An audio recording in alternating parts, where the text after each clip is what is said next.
കേരളത്തിലെ രാജവംശങ്ങൾ. വേലായുധൻ പണിക്കശ്ശേരി. ആമുഖം. നാട്ടുരാജ്യങ്ങളുടെ കേരളം. കേരളത്തിലെ രാജാക്കന്മാരെയും രാജവംശങ്ങളെയും കുറിച്ചുള്ള ആദ്യത്തെ പരാമർശങ്ങൾ രാമായണം, മഹാഭാരതം എന്നീ ഇതിഹാസങ്ങളിലും ഐതരേയ ആരണ്യകം എന്ന കൃതിയിലും കാണാം. ഹരിവംശത്തിലുമുണ്ട് കേരള പരാമർശനം. അശോക ചക്രവർത്തിയുടെ ശിലാശാസനങ്ങളിലും യവന റോമൻ സഞ്ചാരികളുടെ യാത്രാക്കുറിപ്പുകളിലുമെല്ലാം കേരളപുത്രൻ എന്ന രാജാവിനെ കുറിച്ച് പറയുന്നുണ്ട്. കാളിദാസന്റെ രഘുവംശത്തിൽ രഘുവിന്റെ ദിഗ്വിജയത്തെ പറ്റിയുള്ള വർണ്ണനയിൽ കേരളം വരുന്നുണ്ട്. ചെറുകിട രാജാക്കന്മാരെ കുറിച്ച് ഇവയിലൊന്നും പറയുന്നില്ല. ക്രിസ്തുവർഷത്തിന്റെ ആദ്യ നൂറ്റാണ്ടുകളിലെ കേരളത്തെക്കുറിച്ചുള്ള വിവരങ്ങൾ തമിഴിലെ സംഘകൃതികളിൽ നിന്ന് മനസ്സിലാക്കാം. കേരള ചരിത്രവുമായി ബന്ധപ്പെട്ടു കിടക്കുന്ന കൃതികളാണ് പതിറ്റുപ്പത്ത്, അകനാനൂറ്, പുറനാനൂറ്, ചിലപ്പതികാരം, മണിമേഖല എന്നിവ. 10 ചേര രാജാക്കന്മാരെ പ്രകീർത്തിക്കുന്ന കാവ്യമാണ് പതിറ്റുപ്പത്ത്. അകനാനൂറിൽ നിന്നും പുറനാനൂറിൽ നിന്നും വളരെയേറെ വിവരങ്ങൾ ലഭിക്കുന്നു. തൃക്കണ്ണാമതിലകത്തെ ജൈനസന്യാസി മഠത്തിലിരുന്നാണ് ഇളങ്കോ അടികൾ ചിലപ്പതികാരം രചിച്ചത്. പത്തിനി ദേവിക്ക് ഒരു ക്ഷേത്രം സ്ഥാപിക്കാൻ അഥവാ വീരക്കല്ലു നാട്ടാൻ ചേര ചക്രവർത്തി ചെങ്കുട്ടുവൻ തീരുമാനിക്കുന്നതും വിഗ്രഹത്തിന് വേണ്ട ശില ഹിമാലയത്തിൽ നിന്ന് കൊണ്ടുവന്ന് പ്രതിഷ്ഠ നടത്തുന്നതും മറ്റും ചിലപ്പതികാരത്തിൽ വർണ്ണിക്കുന്നു. ചാത്തനാർ എഴുതിയിട്ടുള്ള മണിമേഖലയിൽ ചോളരാജ്യത്തിന്റെ തലസ്ഥാനമായ കാവേരിപ്പൂമ്പട്ടണം കടലെടുത്തു പോയപ്പോൾ ആ പട്ടണത്തിലെയും കാഞ്ചീപുരത്ത് ക്ഷാമം നേരിട്ടപ്പോൾ ആ നഗരത്തിലെയും ഭിക്ഷുക്കൾ ചേര തലസ്ഥാനമായ വഞ്ചി നഗരത്തെയാണ് ശരണം പ്രാപിച്ചതെന്ന് കാണുന്നു. വഞ്ചി നഗരത്തിൽ അന്ന് പ്രശസ്തങ്ങളായ അനേകം ബുദ്ധവിഹാരങ്ങൾ ഉണ്ടായിരുന്നു. കേരളത്തിന്റെ അന്നത്തെ നില മനസ്സിലാക്കാൻ വേറെയും തമിഴ് കൃതികളുണ്ട്. കേരളം അന്ന് തമിഴകത്തിന്റെ ഭാഗമായിരുന്നു. ഭൂപ്രകൃതി അനുസരിച്ച് രാജ്യത്തെ കുറിഞ്ഞി, പാല, മുല്ല, മരുതം, നെയ്തൽ എന്നിങ്ങനെ 5 തിണകളായി തിരിച്ചിരുന്നു. കുന്നും മലകളും നിറഞ്ഞത് കുറിഞ്ഞി, മഴ കുറഞ്ഞ ഭൂപ്രദേശം പാല, കുറ്റിക്കാടുകളും മേച്ചിൽക്കാടുകളും നിറഞ്ഞ ഉൾപ്രദേശം മുല്ല, ആറും തോടും വയലും നിറഞ്ഞ ഫലസമൃദ്ധിയുള്ള സ്ഥലം മരുതം, സമുദ്രതീരം നെയ്തൽ. അക്കാലത്ത് കേരളത്തിൽ പ്രധാനമായും 3 രാജവംശങ്ങളാണ് ഉണ്ടായിരുന്നത്.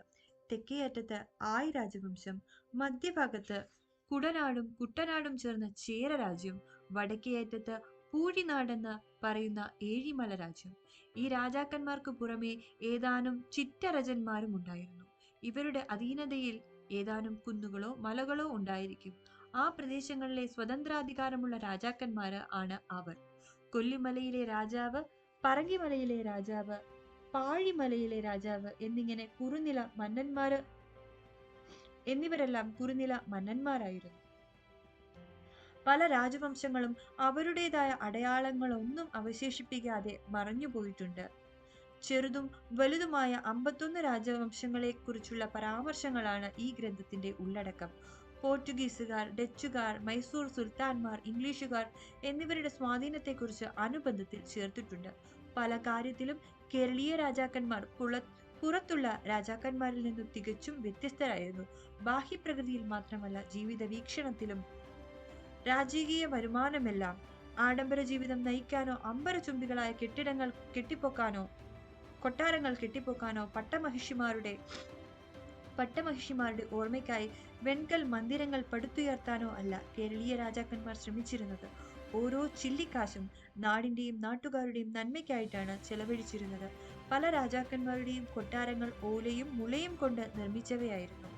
1703 ഇവിടെ എത്തിയ ഹാമിൽട്ടൺ എന്ന ഇംഗ്ലീഷ് സഞ്ചാരിയുടെ വിവരണത്തിൽ നിന്നുള്ള ഒരു ചീൾ ഇതാ: ധാരാളം കുരുമുളകും ഏലവുമുള്ള രാജ്യമാണ് കടത്തനാട്. അവിടുത്തെ രാജാവിന്റെ കൊട്ടാരം ഓലയും മുളയും കൊണ്ട് നിർമ്മിതമാണ്.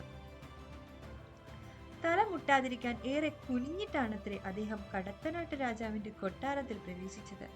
തികഞ്ഞ ലാളിത്യവും മിതത്വവും പാലിച്ചിരുന്ന രാജാക്കന്മാരുടെ വസ്ത്രധാരണ രീതി സാധാരണക്കാരിൽ നിന്ന് ഏറെ വ്യത്യസ്തമായിരുന്നില്ല. മതസൗഹാർദ്ദത്തിന് ഉത്കൃഷ്ട മാതൃകകളായിരുന്നു അവർ. എല്ലാ മതങ്ങളെയും മതസ്ഥരെയും സഹർഷം സ്വാഗതം ചെയ്യുക മാത്രമല്ല, മതപ്രചാരണത്തിന് എല്ലാ സൗകര്യങ്ങളും ചെയ്തു കൊടുത്തിരുന്നു. വ്യാപാരി സമൂഹമായിരുന്ന ജൂതന്മാർക്കും ക്രിസ്ത്യാനികൾക്കും മറ്റും പ്രത്യേക അവകാശങ്ങളും കൽപ്പിച്ചു കൊടുത്തിരുന്നു. കേരളത്തിലെ സുഗന്ധ വ്യഞ്ജനങ്ങളും വനവിഭവങ്ങളും കേരളത്തിലെ സുഗന്ധ വ്യഞ്ജനങ്ങൾക്കും വനവിഭവങ്ങൾക്കും ലോകകമ്പോളം നേടിക്കൊടുത്തിരുന്ന വിദേശ വ്യാപാരികളെ ഹൃദയത്തോട് അടുപ്പിച്ചു നിർത്തിയിരുന്നു. കച്ചവട താല്പര്യങ്ങൾക്ക് പുറമെ സാമ്രാജ്യത്വ മോഹവുമായി വന്നവരെ പ്രത്യേകം തിരിച്ചറിഞ്ഞിരുന്നു. ആ മോഹം മുളയിലേ നുള്ളാൻ സാമൂതിരിയെപ്പോലുള്ളവർ ശ്രമിച്ചിരുന്നു. ചെറുകിട രാജാക്കന്മാരുടെ അനൈക്യമാണ് സാമ്രാജ്യത്വ മോഹികൾക്ക് വളം വെച്ചു കൊടുത്തിരുന്നത്. തികഞ്ഞ നീതിനിഷ്ഠരും ദൈവവിശ്വാസികളുമായിരുന്നു മിക്ക ഭരണാധികാരികളും.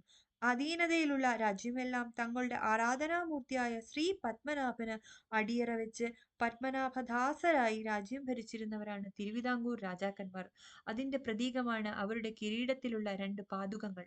നമ്മുടെ ജന്മഭൂമി സ്വാതന്ത്ര്യം നേടിയപ്പോൾ ചിതറിക്കിടന്നിരുന്ന നാട്ടുരാജ്യങ്ങളെല്ലാം ഇന്ത്യൻ യൂണിയനിൽ ലയിപ്പിക്കാനുള്ള ദൗത്യത്തിന്റെ ഭാഗമായി കൊച്ചിയിലെത്തിയത് വി.പി. മേനോനാണ്. കൊച്ചി രാജ്യം ഇന്ത്യൻ യൂണിയനിൽ ലയിപ്പിക്കുന്നതിന് പ്രതിഫലമായി എന്താണ് വേണ്ടതെന്ന മേനോന്റെ ചോദ്യത്തിന് കൊച്ചി മഹാരാജാവ് നൽകിയ മറുപടി അസൗകര്യമാകില്ലെങ്കിൽ എല്ലാ വർഷവും കൊച്ചിയുടെ പഞ്ചാംഗം ഒരു കോപ്പി കിട്ടിയാൽ നന്നായിരുന്നു എന്നാണ്.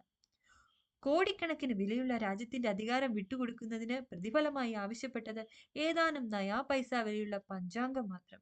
ഇത്രയും അന്തസ്സും ആഭിജാത്യവുമുള്ള രാജാക്കന്മാരെ ലോക ചരിത്രം മുഴുവൻ പരതിയാലും കണ്ടുകിട്ടാമോ?